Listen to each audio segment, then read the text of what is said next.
I think with the intention that we are going to repurpose in some way. This is really helpful because I've been to webinars that are really not structured and where it's hard, you walk away and you spent 35, 45 minutes and you're like, I don't know what I learned. And that's where I think thinking from a what are the headers and what are the bullet points perspective as a writer has been really helpful in structuring the content of, okay, this is our agenda. We're going to talk about this and here are the sub bullet points and this.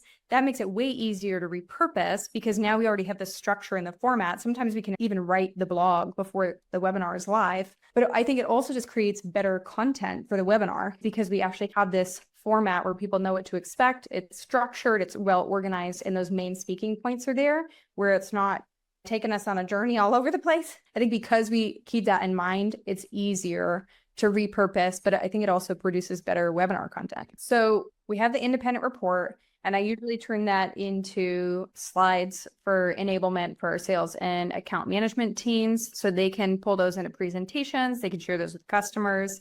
We turn those into infographics that people can share on social, can embed into their own blogs.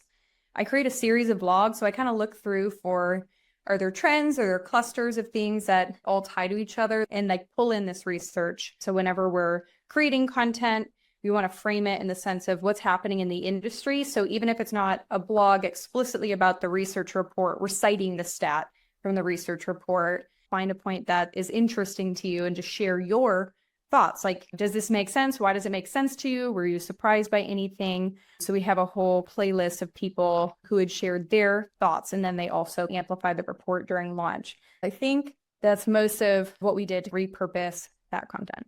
Real people, real brands, real voices. I think I'm seeing that already with people elevating voices of people in their industry and sharing whether it's use case playbooks or behind the scenes with so-and-so or how such and such company does X. I think we're going to see more of that type of content because that's what people are hungry for is less listicle generic content, more, well, tell me, how did you do that? Like walk me through that in reality.